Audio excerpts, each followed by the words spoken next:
الحمدللہ رب العالمین والصلاة والسلام علی سید المرسلین اما بعد فاعوذ باللہ من الشیطان الرجیم بسم اللہ الرحمن الرحیم۔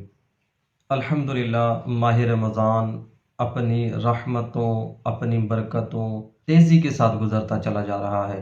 اسی طرح ماہ رمضان میں جس طرح رب العالمین لوگوں پر نہایت ہی شفقت اور محبت کا اظہار فرما رہا ہے، اسی طرح ہمیں بھی اپنے گھر والوں پر محبت شفقت ان کے خرچ میں کشادگی کرنی چاہیے۔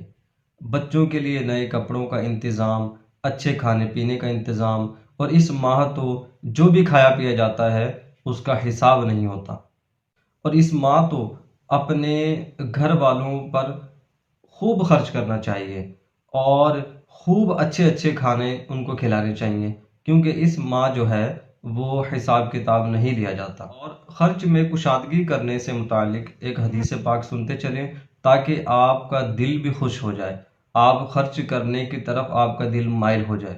حضرت سیدنا دمرہ رضی اللہ تعالی عنہ سے روایت ہے، نبیوں کے سلطان سرور ذی شان محبوب رحمان عز و جل و صلی اللہ تعالی علیہ وآلہ وسلم نے ارشاد فرمایا، ماہ رمضان میں گھر والوں کے خرچ میں کشادگی کرو، کیونکہ ماہ رمضان میں خرچ کرنا اللہ رب العزت کی راہ میں خرچ کرنے کی طرح ہے۔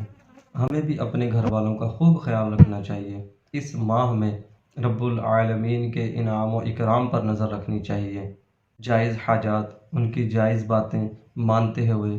ماہ رمضان کے فضائل سے کتب احادیث جو ہے وہ مالا مال ہیں۔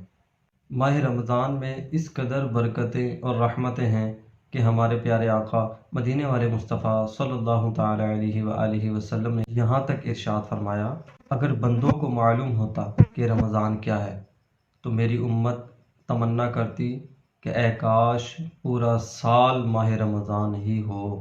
اللہ رب العزت ہمیں خوب عبادت کرتے ہوئے اپنے نیک بندوں میں شامل فرمائے۔ اپنا بہت سارا خیال رکھیے گا، دعاؤں میں یاد رکھیے گا۔ السلام علیکم ورحمۃ اللہ وبرکاتہ۔